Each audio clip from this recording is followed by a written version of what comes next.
చదువుతో పాటు skills, placements తో పాటు సక్సెస్ సందీప్ యూనివర్సిటీ మాత్రమే అందిస్తుంది. నేను ఫస్ట్ రాగానే ఉన్నమాట చెప్తున్నాను, షాక్. ఎందుకని ఇంత అందంగా ఉన్నారేంటది? నిజం అండి, ఇది ఉన్నమాట గుండెలోని చెప్తున్నాను. ఏంట అది ప్రతి ఒక్కరు ఇలాగే చెప్తుంటారు. నాకు అనిపిస్తుంది ఆ సంతోషం కదా, ఎంకరేజ్మెంటే అది. నేను అందంగానే ఉన్నానా, ఓహో ఇంకా అందంగా ఉన్నానా, ఎప్పుడు అనుకోలేదు నేను ఇలాగే ఉంటా. అందరూ అనుకో ఏజ్ పెరిగే కొద్దీ ఏదో కొంచెం లోటుపాట్లు ఉంటాయి, మనిషిలో లేకుండా ఏముండదు. కానీ జీన్స్ ప్రభావం అనుకుంటున్నా. మా మదర్ ఫాదరు జీన్స్ ఆల్మోస్ట్ మా ఇంట్లో కూడా అందరూ ఇలాగే ఉంటారు. ఎవరెవరమ్మా ఇంట్లో? అండ్ ఎవరి పోలికి వచ్చింది మీకు, నాన్నగారిదా అమ్మగారిదా? ఇద్దరిది వచ్చింది, ఇద్దరిది. ఫేస్ కట్ అయితే మా అమ్మగారిది. మా అమ్మగారు ఎంగులో భానుమతి గారిలాగా ఉండేవాళ్ళు కాబట్టి ఆ ఫేస్ కట్ వచ్చింది. అలా చెప్పాలనుకుంటే 50-50. మా నాన్నగారు ముక్కు బాగా షార్ప్గా ఉంటుంది. మీరు కొట్టొచ్చే విషయం ఏంటంటే మీ కాంప్లెక్షన్, రంగు. దానికి ఒక కారణం ఉంది. కానీ మా ఇంట్లో కూడా అందరూ కలర్ కూడా 50-50లోనే ఉంటారు. ఎందుకనో మరి తెలియదు. మా అమ్మమ్మ గారు బాగా పసుపు ఛాయ, మా పెద్దమ్మ, మా చిన్నమ్మ కొంచెం కలర్ తక్కువ, మా అమ్మ మంచి కలర్, మా అమ్మ కూడా మంచి కలరు, మా నాన్నగారు రెడ్డిష్ కలర్ అనమాట. గుంటూరు కారం తినేమో మరి అలాగ గుడ్డు కారం కొంచెం పింకిష్గా ఉంటారు మా నాన్నగారు.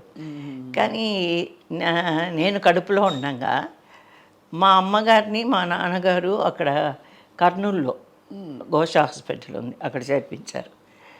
కొంచెం ఏదో హెల్త్ వీక్గా ఉందని ఏదో డాక్టర్ చెప్తే, అప్పటికే నేను 5వ సంతానం.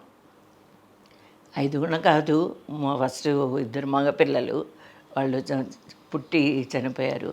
ఏదో అప్పుడు ఏదో రేషన్స్ అంతా ఏదో ప్రాబ్లం వచ్చిందంట, కరువు కాలం ఆ టైంలో. ఇప్పుడు అందుకని పిల్లలకి సరైన ఫుడ్ లేక 2 మగపిల్లలు చనిపోయారు. తర్వాత మా పెద్దక్క, ఆ తర్వాత మొత్తం 10 మంది సంతానం, నేను 5వ దాన్ని. డాక్టర్ చెప్పారు కొంచెం వీక్గా ఉంది మీ వైఫ్ అని మా నాన్నతో చెప్తే, మా నాన్నగారు కర్నూలులో ఘోష ఆసుపత్రిలో చేర్పించారు. ఏదో 4వ మాసం 5వ మాసాన్ని చేర్పించేశారు. ఫుల్గా యూరోపియన్ ఫుడ్ అనమాట మా అమ్మకి. అంతా ఇంగ్లీష్ ఫుడ్డే, మన ఇండియన్ ఫుడ్ ఏది లేదు. ఏంటంటే జ్యూసు, తర్వాత బ్రెడ్ బటర్ జాము, తర్వాత నాన్ వెజ్, ఫుల్గా నాన్ వెజ్, అయితే సిస్టమేటిక్ ఫుడ్. అయినప్పుడు ఐరన్ క్యాప్సూల్స్ ఇప్పుడు ఇస్తున్నారు, 7th మంత్ 6th మంత్లో బేబీ కోసం అని ఇస్తారు.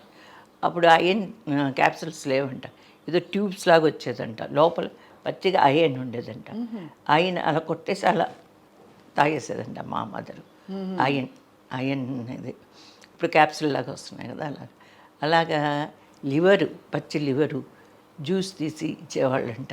ఏదేదో చెప్పేది. తర్వాత తెల్లగా అలా సన్నగా పుట్టానంట నేను. అప్పుడు మా అమ్మకి బాగా డిస్కరేజ్ అయిపోయారంట. ఏంటి అందరు అమ్మాయిలు పుడుతున్నారు, 5వ అమ్మాయినా మా పిల్లడికి పుడతాడు అనుకుంటే ఈ మళ్ళీ అమ్మాయి పుట్టింది అంటే, మా నాన్నగారు అన్నారంట, అలా ఎప్పుడు అనుకోవద్దు, ఏ బిడ్డ అయినా సరే దేవుడిచ్చిన బిడ్డ, చెప్పలేము ఏ బిడ్డలో ఏ టాలెంట్స్ ఉంటాయో. అలా మా నాన్నగారు ఎప్పుడూ అప్పుడే నేను పుట్టినప్పుడే అన్నారంట, ఈ బిడ్డ వల్ల మనకి ఎంత మంచి పేరు ప్రఖ్యాతులు వస్తాయో చెప్పలేం కదా, అలా అనొద్దు, డిస్కరేజ్ అవ్వద్దు అని చెప్పారంట. తర్వాత అక్కడ ఉన్న సిస్టర్స్, ఫారిన్ సిస్టర్స్, వాళ్ళు అన్నారంట, మీకు వద్దకపోతే మాకు ఇచ్చేయండి, మేము సాక్కుంటామని. మా నాన్నగారు ఒప్పుకోలేదంట. లేదు ఎంతమంది పిల్లలైనా నాకు ఇదేం కాదు, భారం కాదు అని చెప్పి. దానికి కొంచెం హిస్టరీ ఉంది, అందుకని కొంచెం ఆ ఫుడ్. తర్వాత బంగారు పేపర్స్ ఉంటాయి కదా, బంగారు మామూలుగా సిల్వర్ ఉంటుంది, బంగారు, అది వేడి వేడి అన్నంలో ఆ పేపర్ వేసి మా అమ్మ తినేదంట. ఓహో, ఇవన్నీ కొన్ని కారణాలు ఒకవేళ ఉండొచ్చేమో. నేను అంటే మీరు అనేది మీ అక్క చెల్లెలు ఎవరిలో కూడా ఇలా లేరు ఎవరు, ఇంత కలర్ లేదు. ఇంత కలర్ ఎవరు లేరు. మీరే ఇలా యూరోపియన్ కాంప్లెక్షన్ తో పుట్టారు. అదే అదే.